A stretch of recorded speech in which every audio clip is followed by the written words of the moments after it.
Hello, my dear lovely friends. How are you? How are you all? I hope everybody is well, and I am also good in your support. And you know, I am MD Aminul Islam from Tangail district of Bangladesh.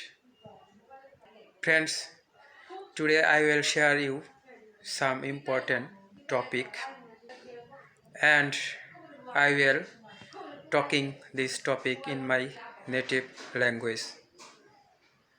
So, friends, let's talk. বন্ধুরা, এখন শীতকাল। এই শীতকাল সবার জন্য সুখকর না। এই শীতকাল কিছু মানুষ হয়তো ভালোবাসে, যেমন আমার কাছেও শীতকাল মোটামুটি ভালো লাগে। শীতের সকাল এনজয় করি। তবে সবাই জন্য এই শীতকাল সুখের আভাস নিয়ে আসে না, কারণ শীতকালে বিভিন্ন শারীরিক সমস্যা দেখা দেয়। তাই শীতকালে সবারই সাবধান থাকা উচিত এবং শরীরের বাড়তি কিছু যত্ন নেওয়া উচিত। এটা সবারই উচিত। যেহেতু এখন মহামারী করোনার সময়, তাই এখন আরও বেশি সাবধানতা থেকে শীতকালে নিজের শরীরের প্রতি যত্ন নেওয়া উচিত। এর আগে আমি বলেছি, শীতকালে অবশ্যই আমরা রোদে থাকার চেষ্টা করব। এটা একটা গুরুত্বপূর্ণ বিষয়। এরপর দেখা যায় শীতকালে অনেকের ঠান্ডাজনিত সমস্যা থাকে। বিশেষ করে করোনার সময়ে ঠান্ডা লাগলে খুব বেশি ভয় পেয়ে যাই আমরা, আশেপাশের মানুষজন ভয় পায়। তাই ঘরে বসে আমাদের কিছু সাবধানতা অবলম্বন করা উচিত এবং শরীরের যত্ন নেওয়া উচিত। যেহেতু এই সময় অনেকের ঠান্ডাজনিত সমস্যা, হাঁচি, কাশি, গলা ব্যথা ইত্যাদি হতে পারে। তাই এই সময় সবচেয়ে বেশি কার্যকর যেটা গরম পানি। আমাদের যাদের গলা ব্যথা, ঠান্ডা জনিত সমস্যা আছে, তাদের অবশ্যই শীতের এই সময়ে দিনে 3 বার গরম পানি খাওয়া উচিত এবং গরম পানি দিয়ে কুলকুচি করা উচিত। এটা শুধু যাদের ঠান্ডাজনিত সমস্যা তাদেরই ক্ষেত্রেও নয়, আমরা যারা সুস্থ আছি আমাদের জন্য প্রযোজ্য। এটা খুব উপকারী একটি টিপস। এই বিষয়গুলো আমি বিশেষ করে স্কুল জীবনেই থেকে শিক্ষা গ্রহণ করে আসছি। এরপর বিশেষজ্ঞ ডাক্তারদের মতে গরম পানি অনেক কার্যকর। এই ক্ষেত্রে যদি গরম পানি দিয়ে কুলকুচি করেন, তাহলে গরম পানির মধ্যে লবণ মিশিয়ে নিতে পারেন। এরপরও আমরা ছোটোবেলা থেকে কিছু কিছু ঘরোয়া টিপস জেনে এসেছি, সেগুলো আসলে অত্যন্ত কার্যকর। যেমন শীতের এই সময়ে যাদের ঠান্ডাজনিত সমস্যা আছে, কালো জিরা এবং মধু একত্রে মিশিয়ে প্রতিদিন সকালে খেতে পারলে অনেক উপকার। এক্ষেত্রে রসুনও অনেক উপকারী। এগুলো সবই প্রাকৃতিক পণ্য, এগুলো কোনো ভেজাল নাই। এগুলো ব্যবহার করা, এগুলো খাওয়া সত্যি উপকারী। আমরা যদি প্রতিদিন সকালে কালো জিরা দিয়ে মধু দিয়ে মিশিয়ে খেতে পারি, তাহলে আমাদের ঠান্ডাজনিত সমস্যা, গলা ব্যথা, জ্বর ইত্যাদি অনেকটা কমে যাবে। এটা খুবই কার্যকরী একটি প্রাকৃতিক ওষুধ। এছাড়া এই সময় আমরা চাইলে আদা দিয়ে চা তৈরি করে খেতে পারি। এটা অনেক কার্যকর। আদা দিয়ে চা তৈরি করে খাওয়াটা, গলা ব্যথা থাকলে দেখা যায় গলা ব্যথা মুহূর্তেই কমে যায় যখন আপনি আদা দিয়ে তৈরি 1 কাপ লাল চা খাবেন। সেক্ষেত্রে আপনি চার মধ্যে আরও কিছু মশলাও মিশিয়ে নিতে পারেন। এগুলো খুবই উপকার। এলাচি, দারচিনি ইত্যাদি মশলা মেশানো যায়।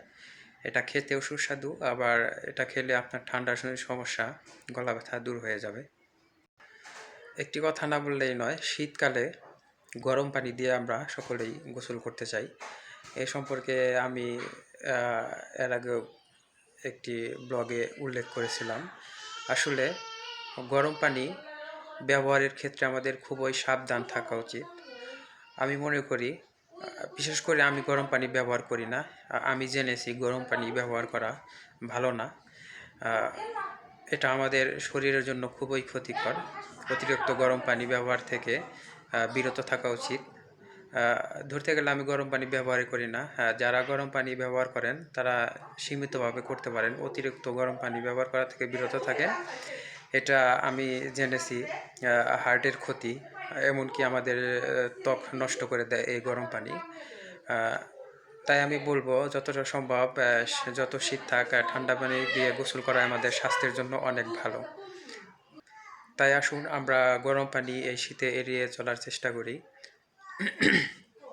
এরপর শীতের এই সময়ে লিপ ফেটে যায় অনেকের, ঠোঁটে অনেক সমস্যা দেখা যায়। এটা কিন্তু জটিল একটি সমস্যা। এটা বাইরে থেকে বোঝা না গেলেও এটা আসলে শীতকালে জটিল একটি সমস্যা। তাই আমি একটি ঘরোয়া টিপস এর আগে ব্যবহার করেছিলাম। অনেক সময় ঠোঁটের খুব খারাপ অবস্থা হয় শীতের সময়ে। ধনিয়া পাতার রস আর মধু একত্রে মিশিয়ে ঠোঁটে প্রয়োগ করলে ঠোঁটের ফাটা চলে যায় এবং কালচে ভাব দূর হয়ে এক উজ্জ্বল ঠোঁট আমরা পেতে পারি। এছাড়া এই টিপস যদি আপনি ফলো করতে না পারেন তাহলে শীতের এই সময় লিপ জেল আমরা দোকান থেকে যেটা সহজেই কিনতে পারি, লিপ জেল দিনে 2-1 বার ব্যবহার করতে পারেন। সেক্ষেত্রে ঠোঁটের সমস্যা, ঠোঁট ফাটার সমস্যা থাকবে না। আরেকটি কথা না বললেই নয়, বিশেষ করে বাচ্চাদের অত্যন্ত খেয়াল রাখা উচিত। যেমন আমার এক মেয়ে আছে, গতকাল অসুস্থ হয়ে পড়েছিল। শীতকালে বাচ্চাদের বেশ কিছু অসুস্থ দেখা দেয়, ঠান্ডাজনিত সমস্যা, এবং কি এদের আরও কিছু কিছু সমস্যা দেখা দেয়। শীতকালে এই সমস্যাগুলো এড়িয়ে চলার জন্য বাচ্চাদের অবশ্যই শীতকালে একটু বেশি যত্ন নেবেন। আমি আমার অভিজ্ঞতা থেকে বলতেছি, গতকাল আমার মেয়ে অসুস্থ ছিল, রাত জেগেছিলাম মেয়েকে নিয়ে। তাই বলতেছি বাচ্চাদের একটু বেশি কেয়ার করেন, কুয়াশা থেকে বাচ্চাদের দূরে রাখেন। সবসময় বাচ্চাদের বেশিরভাগ সময় কুয়াশায় না বের করে ঘরে রাখার চেষ্টা করুন। শুধু বাইরে সূর্যের আলোতে বাচ্চাদের রাখার চেষ্টা করুন। এই সময় বাচ্চাদের পেটে নানান ধরনের সমস্যা দেখা দেয়। তো আমার বাচ্চার গতকাল পেটে সমস্যা দেখাছিল, এটা আমি শুনেছি ঠান্ডাজনিত কারণে সমস্যা দেখা যায়। তাই এই সময় বাচ্চাদের দিকে বিশেষ খেয়াল করা উচিত আমি মনে করি। এই সময় পেটে নানান ধরনের সমস্যা বাচ্চাদের হতে পারে, তাই বাচ্চাদের খাবার দাবার অবশ্যই সাবধানতা অবলম্বন করে খাওয়াতে হবে। কোনো প্রকার খাবারে যাতে বিষক্রিয়া পয়জন না থাকে সেদিকে খেয়াল রাখতে হবে। অবশ্যই যতটা সম্ভব পরিষ্কার থাকতে হবে, পরিষ্কার হাত দিয়ে বাচ্চাদের সেবা যত্ন করতে হবে, খাবার তৈরি করে দিতে হবে। সামান্য একটু ভুলের জন্য এই সময় বাচ্চাদের বড় ধরনের ক্ষতি হতে পারে। এটা আমি নিজে প্রমাণ পেয়েছি, আমি দেখেছি। গতকালকেই বড় এক টেনশনে ছিলাম, যেমন আমার বাচ্চা অসুস্থ ছিল। তাই আমি আমার অভিজ্ঞতা থেকে বললাম যে শীতকালে বাচ্চাদের যতটা সম্ভব যত্ন করেন। তো শীতের এই সময়ে আমাদের বাচ্চাদের সকলেরই অনেক সমস্যা হতে পারে। শীতের এই সময়টাতে অবশ্যই সাবধান থাকা উচিত আমি মনে করি। আমরা একটু সাবধান থাকলে এই শীতকালের সমস্ত রোগ জীবাণু থেকে দূরে থাকতে পারি। যেহেতু বন্ধুরা শীতকাল অনেকের আনন্দের একটি সময়, শীতকাল প্রকৃতি অনেক সুন্দরভাবে সেজে থাকে। শীতকালে বিভিন্ন রকমের খাবার দাবার আয়োজন করা হয় আমাদের, বিশেষ করে আমাদের গ্রাম অঞ্চলে বিভিন্ন পিঠাপুলির আয়োজন করা হয়। এগুলোর ক্ষেত্রে অনেকেই খুশি শীতকাল আসাতে। তবুও শীতকালে শুরুতেই বলেছি এটা সবার জন্য সুখকর নয়। তাই আসুন আমরা সবাই সাবধান থাকি, একটু বাড়তি যত্ন নেই শরীরের প্রতি। দেখবো আমাদের কিছু হয়নি, মানে সব ঠিক হয়ে যাবে। শীতের যে ক্ষতিকারক প্রভাব, ঠান্ডার সমস্যা, একটু ঘরে বসে যত্ন নিলেই, ঘরোয়া টিপসগুলো অনুসরণ করলেই আমরা সুস্থভাবে জীবনযাপন করতে পারি শীতকালেও। তো বন্ধুরা, এই কথাগুলো আজকে আমি শেয়ার করলাম নিজের অভিজ্ঞতা থেকে। আশা করি কথাগুলো আপনাদের কাজে লাগবে। ধন্যবাদ সবাই, ভালো থাকবেন। আজ এ পর্যন্তই, দেখা হবে আবার অন্য কোনো কন্টেন্ট নিয়ে। Thank you so much everybody. See you again. Have a nice day.